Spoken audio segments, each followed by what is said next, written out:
Shalom Jemaat GB Citra Family. Sesaat lagi kita akan bersama-sama menyaksikan ibadah minggu ini. Tuhan Yesus memberkati. Shalom Bapak Ibu Saudara Jemaat GBI Citra Family. Selamat datang di kanal YouTube GBI Citra Family. Saya mengajak Bapak Ibu Saudara untuk bersatu di dalam doa. Kami bersyukur, kami berterima kasih Tuhan.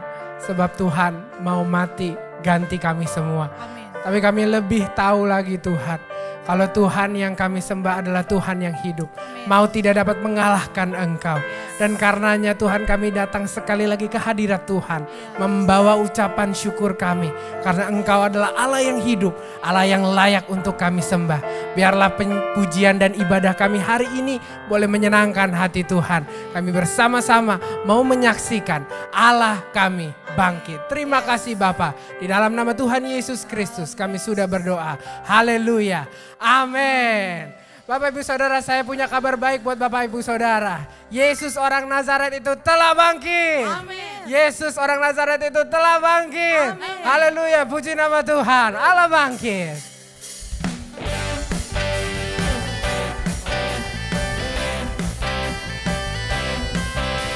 Kita bersama-sama naikkan pujian ini. Allah bangkit. Oh, oh, oh. Oh, oh, oh. Oh, oh, oh. Oh, oh,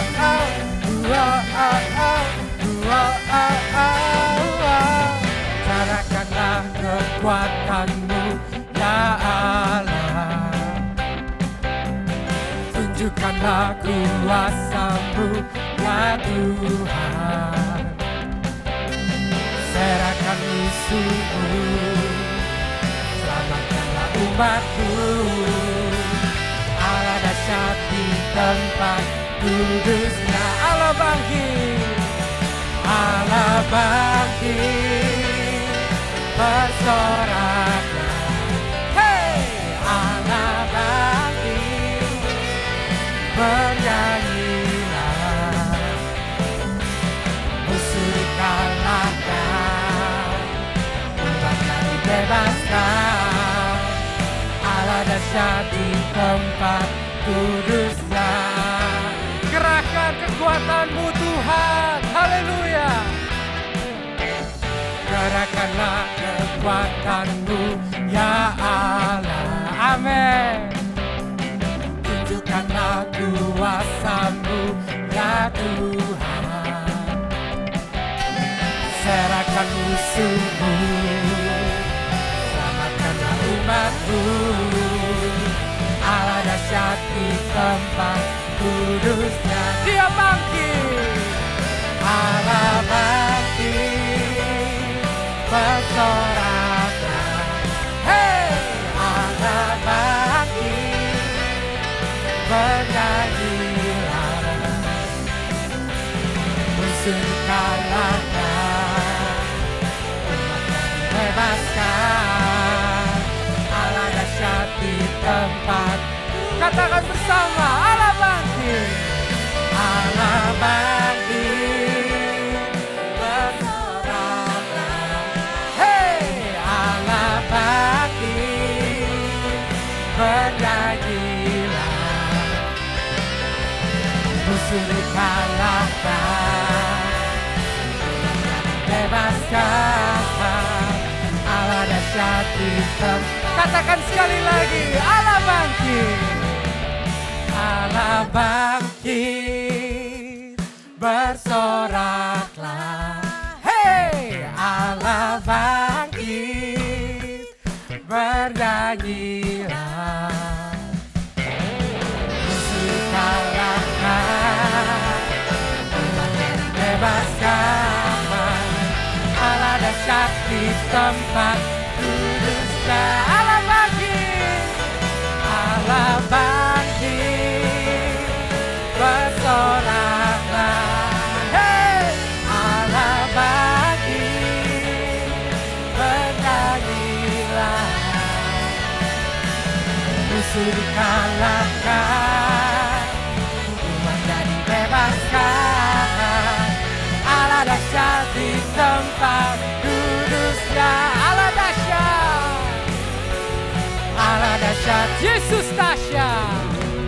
Yesus dahsyat, Allah dahsyat. Allah dahsyat di tempat kudusnya. Oh, oh, oh. Oh, oh, oh. Oh, oh, oh.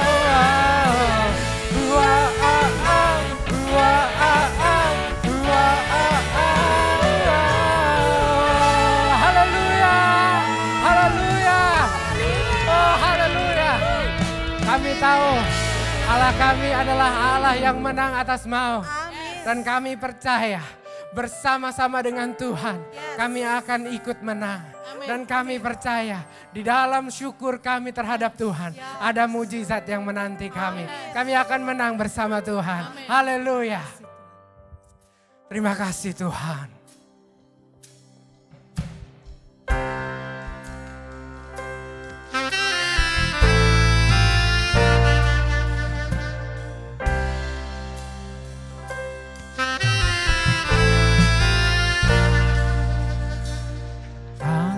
Tuhan tak kurang panjang untuk selalu menolong hidupku.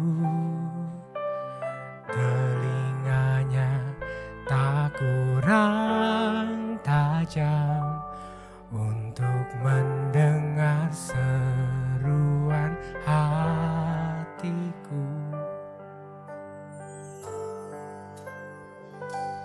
Ada mujizat dalam bersyukur. Engkau tempat perlindunganku Tuhan. Imanku tetap teguh dalam-Mu. Ku menang bersamamu.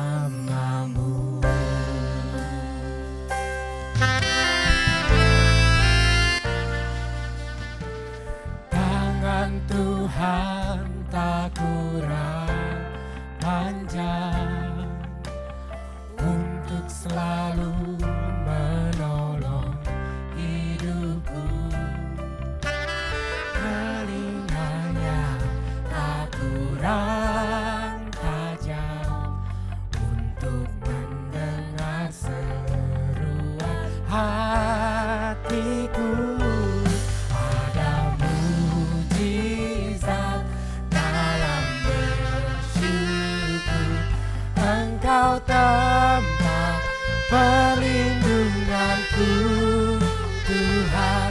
Imanku tetap teguh dalam-Mu. Ku menang bersamamu. Haleluya. Kau layak terima pujian, sebab Engkau Allah yang besar, Engkau Allah yang hidup. Segala pujian hanya bagi-Mu Tuhan.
hanya bagi-Mu Tuhan.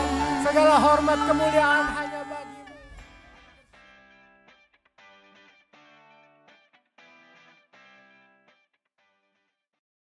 Shalom, salam damai sejahtera bagi seluruh jemaat GBI Citra 1 yang dikasihi Tuhan. Sebelum kita mendengarkan khotbah, ada baiknya kembali kita bersatu di dalam doa. Bapa, sungguh kami mengucap syukur terima kasih untuk anugerah-Mu, kemurahan-Mu di dalam kehidupan kami. Kami bersyukur atas pengorbanan-Mu yang begitu sempurna di dalam kehidupan kami. Kau Allah yang telah mencurahkan darah-Mu, mengorbankan diri-Mu, mati di kayu salib untuk menebus setiap dosa kami. Namun pada hari ketiga, Engkau bangkit dari kematian untuk mengalahkan maut, memberikan kami kemenangan. Karena kami bersyukur kalau pada hari ini kami boleh merayakan hari kemenangan Tuhan, hari Paskah, hari kebangkitan Tuhan kami Yesus Kristus. Namun kami tahu bahwa kami tidak boleh hanya berpuas diri di dalam merayakan hari kemenangan-Mu. Kami tidak boleh larut di dalam euforia untuk merayakan hari kemenangan-Mu. Karena masih banyak tugas, masih banyak pekerjaan yang Tuhan titipkan kepada kami untuk dapat kami kerjakan, untuk dapat kami selesaikan. Karenanya Tuhan, pada hari ini kami datang, merendahkan diri kami di hadapan-Mu, kami membuka hati kami. Berbicaralah Tuhan kepada setiap pribadi kami masing-masing. Sampaikan isi hati-Mu. Sampaikan rencana-Mu, rancangan-Mu yang sempurna di dalam kehidupan kami. Sehingga kami boleh mengetahui apa yang menjadi keinginan Tuhan, apa yang menjadi kerinduan Tuhan di dalam kehidupan kami.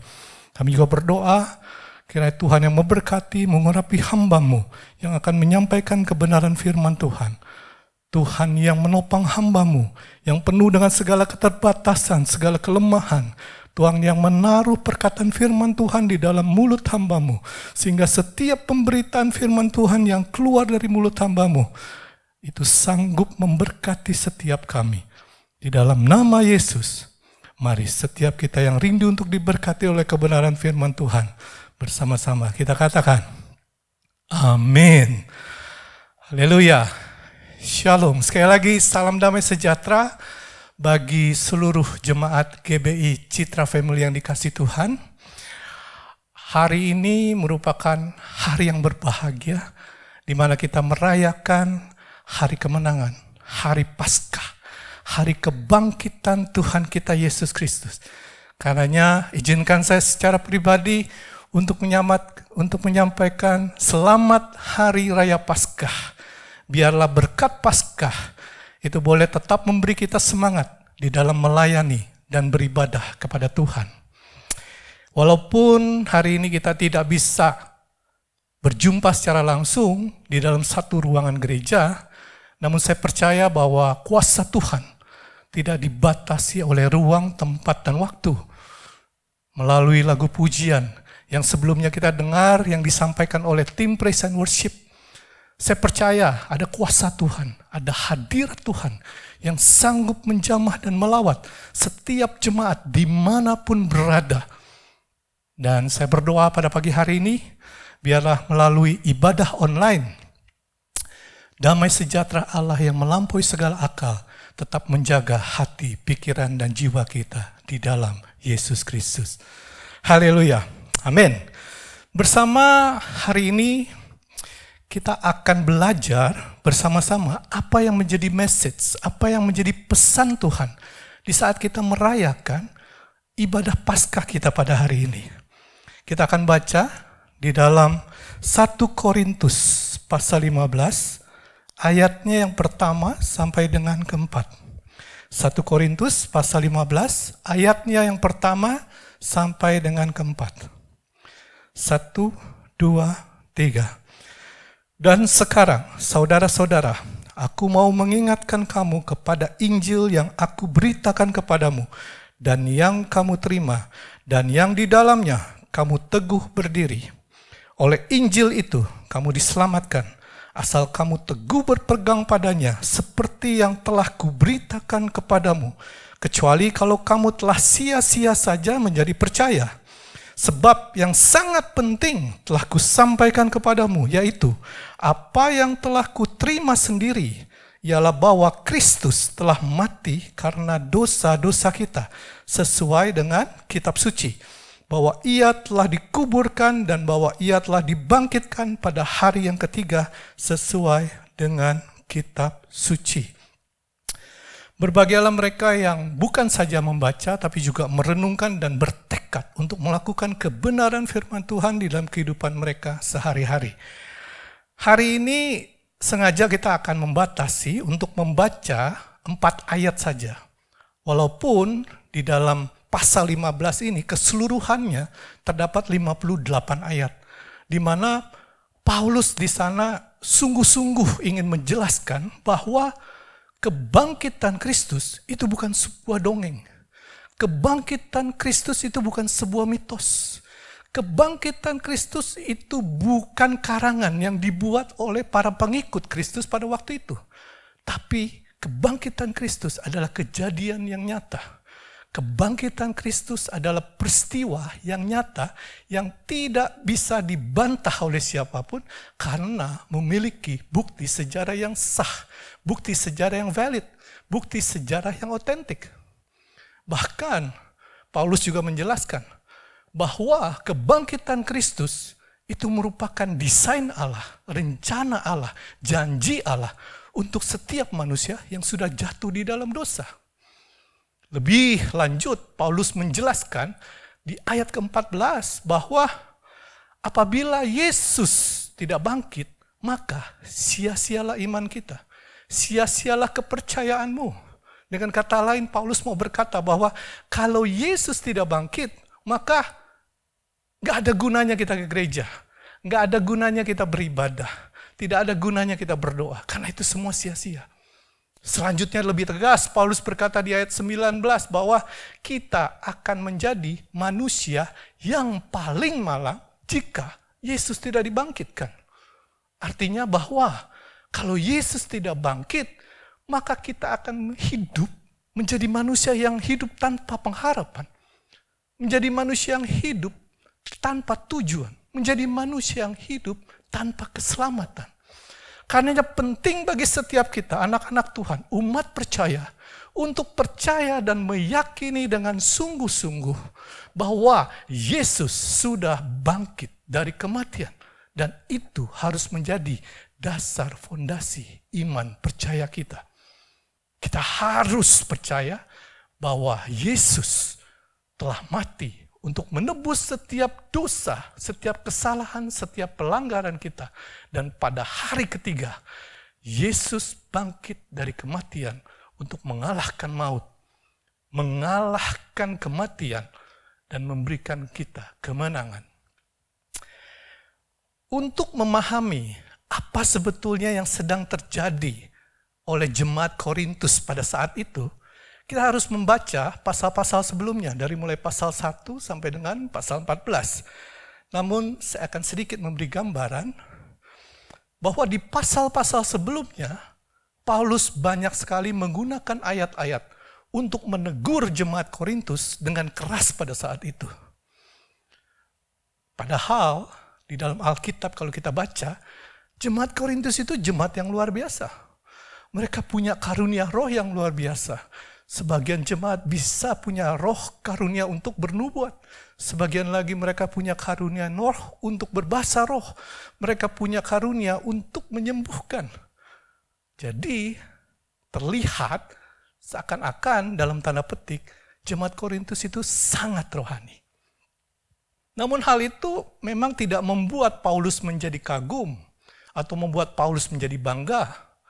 Bahkan dengan keras Paulus menegur mereka dengan perkataan, kamu ini manusia duniawi. Susu yang kuberikan kepadamu bukan makanan keras, karena kamu masih memikirkan hal-hal yang duniawi. Mengapa hal itu bisa terjadi? Karena memang pada saat itu di Korintus telah terjadi perpecahan. Karena adanya sirik, adanya iri hati, adanya dengki. Ada sebagian golongan yang menyebut mereka, golongan mereka itu golongan Paulus. Ada sebagian lagi yang menyebut golongan mereka golongan Apolos. Ada sebagian lagi menyebut golongan mereka golongan Kefas. Dan masing-masing mereka merasa golongan mereka yang lebih hebat, yang lebih rohani dari yang lainnya. Dan karena itulah perselisihan itu semakin tajam. Semakin memburuk.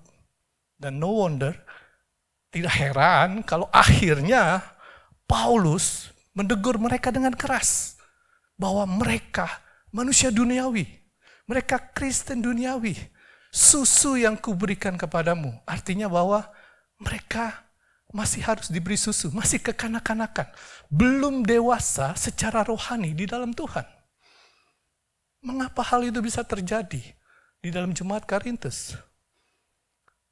Karena jemaat Korintus pada saat itu mereka belum atau tidak mengenal apa yang menjadi panggilan Tuhan di dalam kehidupan kekristenan mereka.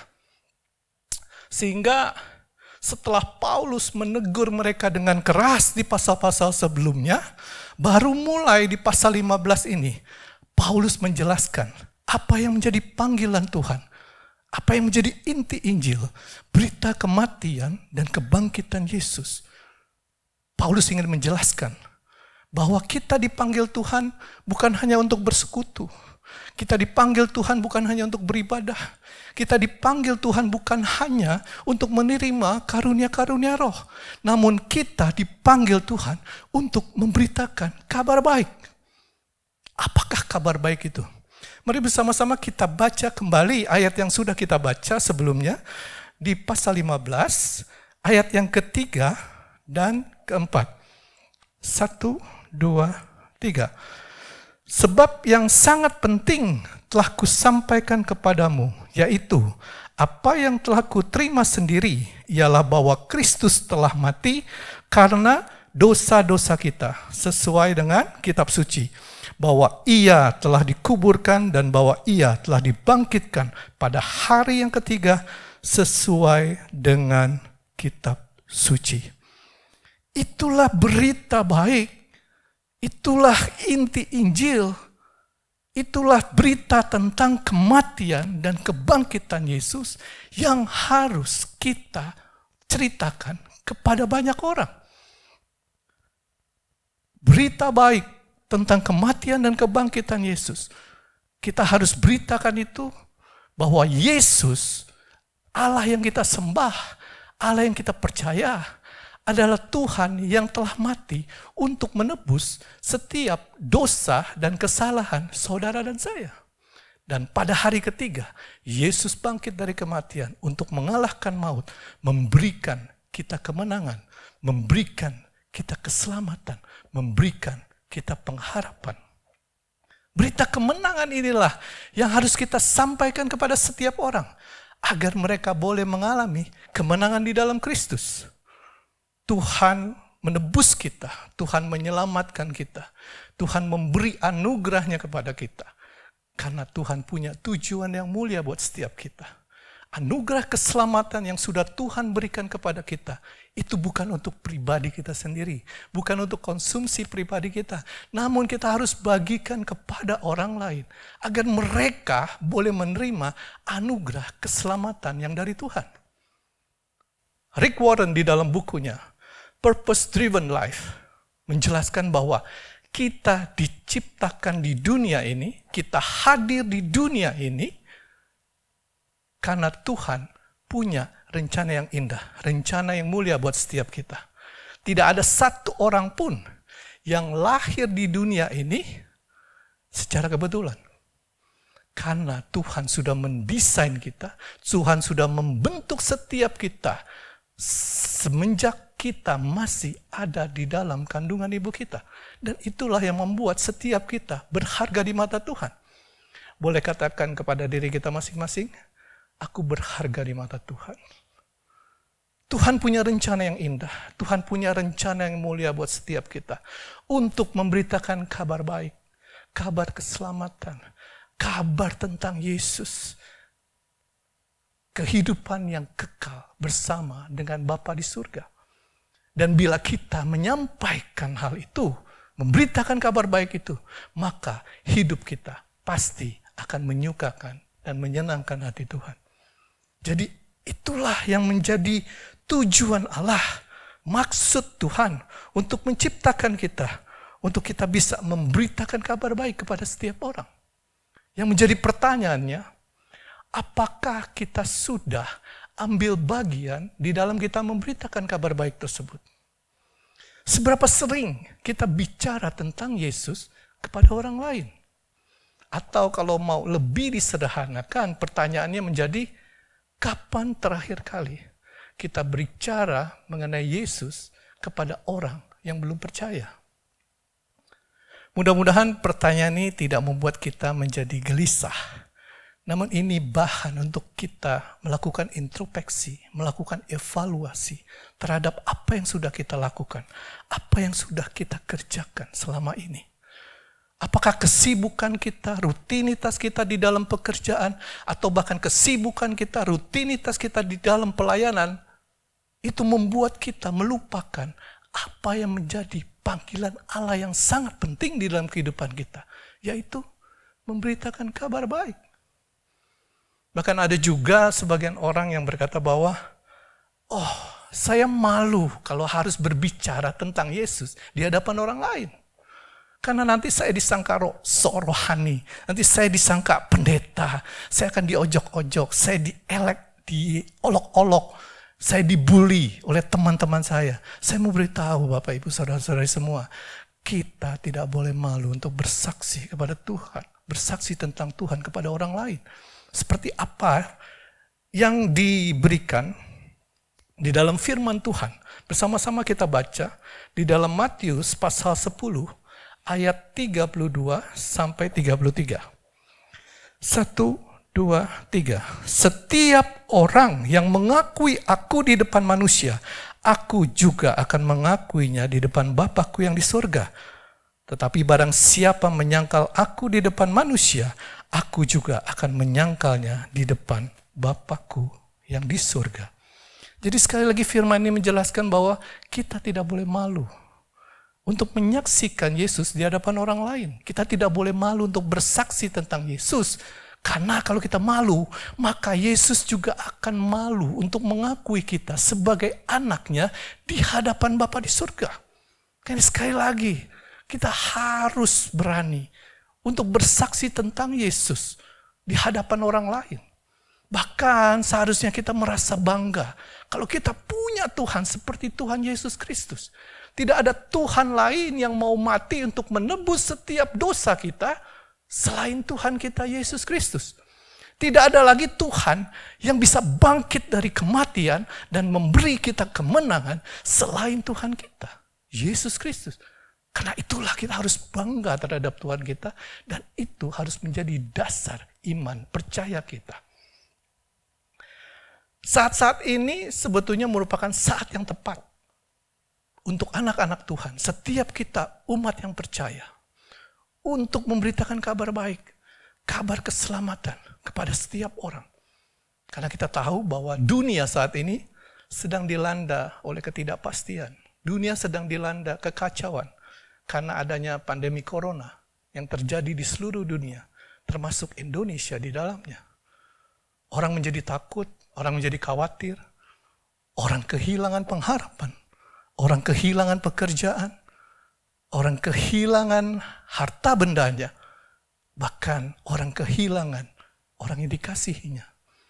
Saat ini sebetulnya saat yang baik buat anak Tuhan untuk tampil dan mengambil bagian, memberitakan kabar baik, bersaksi untuk Yesus, bahwa hanya di dalam Yesus ada kepastian, hanya di dalam Yesus ada pengharapan, di dalam Yesus ada penghiburan, ada ketenangan, ada kedamaian, ada sukacita dan damai sejahtera. Kita harus bersaksi bahwa hanya pribadi Yesus yang mau mati untuk menebus setiap dosa dan kesalahan kita. Bahkan dia bangkit untuk memberikan kita kemenangan. Kemenangan atas segala sakit penyakit, kemenangan atas segala pergumulan dan permasalahan kita. Amin. Jadi kita harus memberitakan tentang Yesus di dalam kehidupan kita. Jangan memberitakan hal yang lain. Jangan lagi memberitakan hal mengenai corona. Jangan lagi kita menebar ketakutan dan kekhawatiran. Stop posting hal-hal demikian. Namun mulai yuk kita sebar berita penghiburan, berita kekuatan, berita pengharapan. Supaya nama Yesus semakin besar dan corona semakin kecil atau bahkan semakin habis. Kita juga terus dukung di dalam doa untuk Presiden kita Jokowi beserta seluruh jajaran pemerintahan yang ada di bawahnya.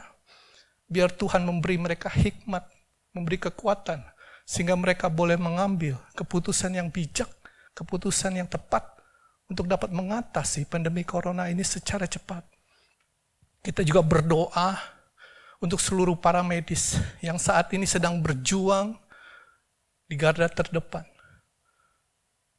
Untuk merawat seluruh pasien COVID-19 yang ada di seluruh rumah sakit yang ada di Indonesia.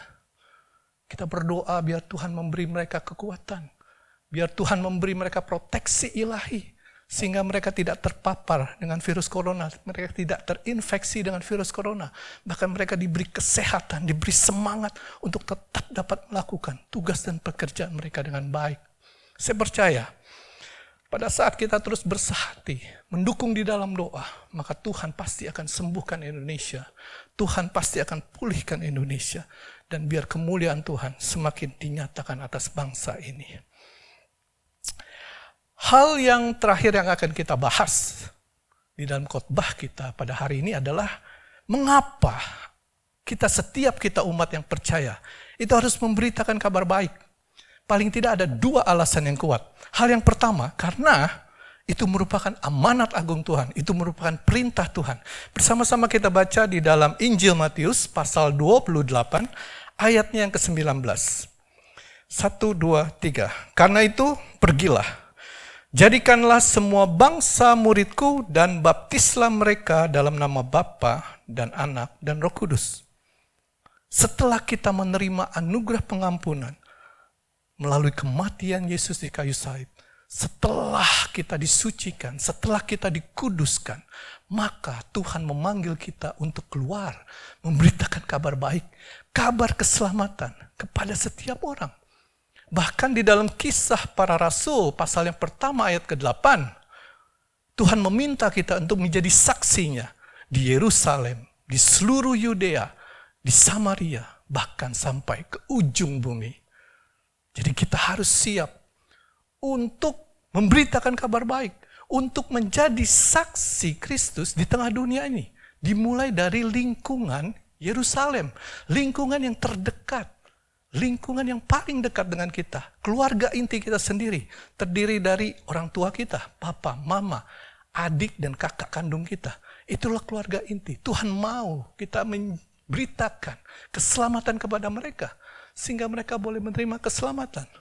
Selanjutnya Tuhan juga minta kita untuk menyelamatkan lingkungan seluruh Yudea. Artinya seluruh keluarga besar kita yang ada di luar keluarga inti kita. Mungkin terdiri dari kakek, nenek kita, paman, bibi kita, keponakan-keponakan kita. Tuhan mau kita juga bersaksi untuk menyelamatkan jiwa-jiwa mereka. Selanjutnya Tuhan juga minta kita untuk bersaksi di lingkungan Samaria. Samaria itu identik dengan orang-orang yang belum mengenal Tuhan. Mungkin mereka ada di lingkunganmu, lingkungan kantormu, lingkungan usahamu, lingkungan pekerjaanmu, lingkungan kampusmu, lingkungan sekolahmu. Tuhan ingin kau bersaksi bagi Tuhan. Tuhan ingin supaya kita memberitakan kabar baik, sehingga mereka juga boleh menerima keselamatan yang dari Tuhan. Dan terakhir Tuhan minta kita untuk memberitakan Injil sampai ke ujung bumi. Maksudnya bukan berarti kita harus pergi jauh untuk memberitakan Injil. Namun ke ujung bumi ini maksudnya adalah supaya dimanapun dan kapanpun kita siap untuk memberitakan kabar baik, kabar keselamatan.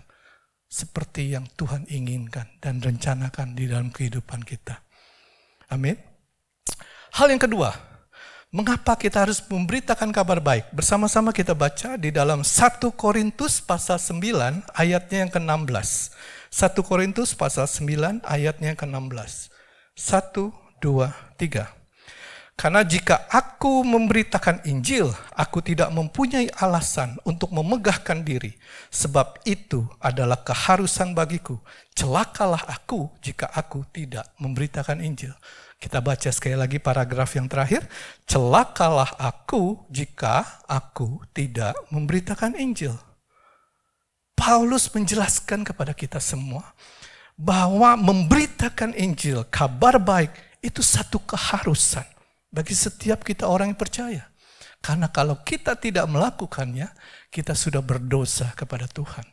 Kita berdosa kepada Allah. Karenanya ayat firman Tuhan berkata, celakalah jika aku tidak memberitakan Injil.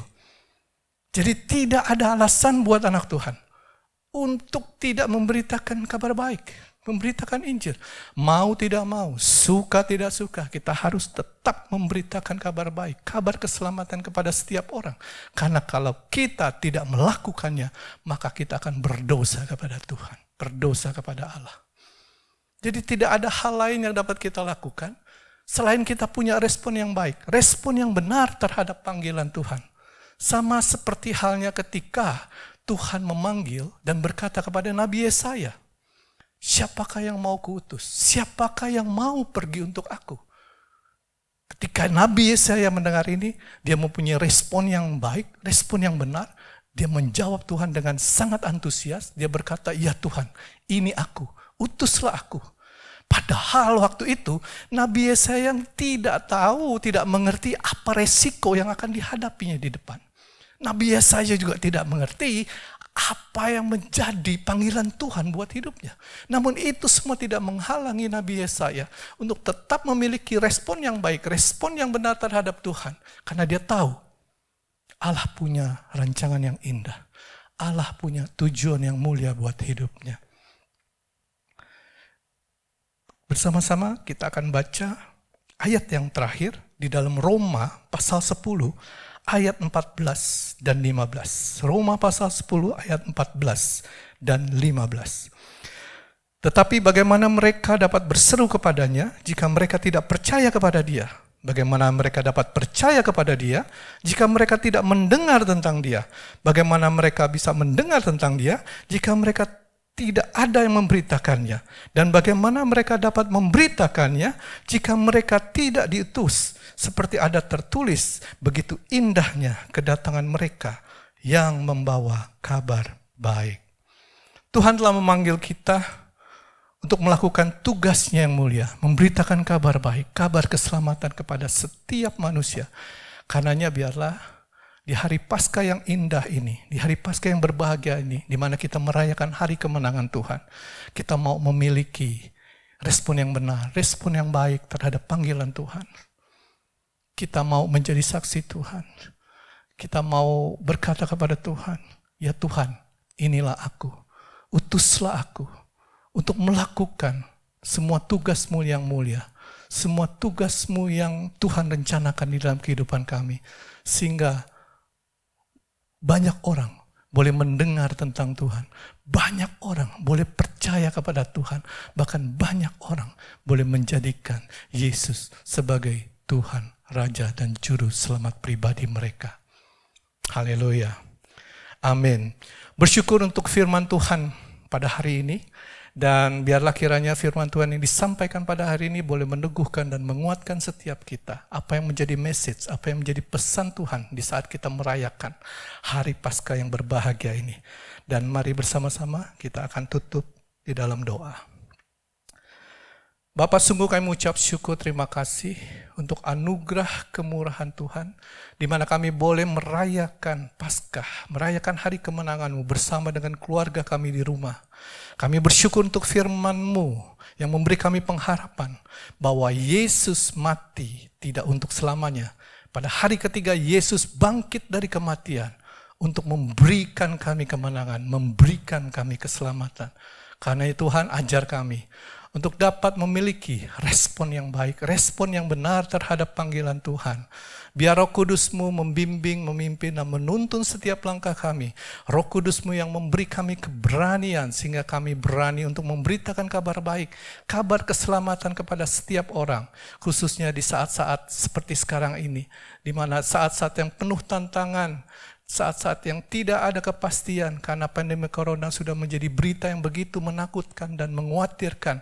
Ajar kami Tuhan untuk menjadi saksi Tuhan di tengah dunia ini. Ajar kami untuk menjadi saluran berkat Tuhan di dunia ini. Sehingga kami boleh membagikan kasih-Mu kepada setiap mereka yang menderita dan membutuhkan pertolongan.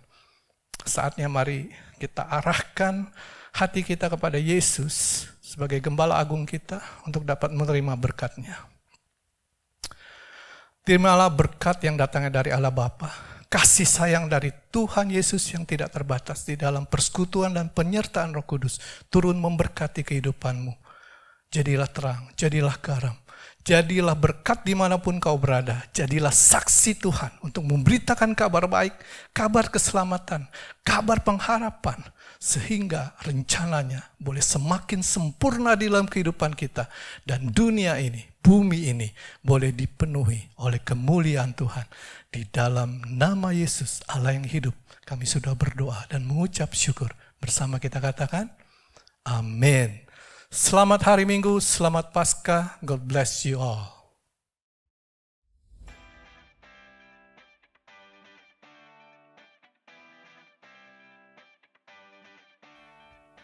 Amin untuk kebenaran firman Tuhan. Bapak Ibu Saudara, inilah akhir dari ibadah Paskah GBI Citra Family di tahun 2020. Kami mengucapkan terima kasih, selamat hari Paskah, dan Tuhan Yesus memberkati. Sampai jumpa di ibadah-ibadah selanjutnya.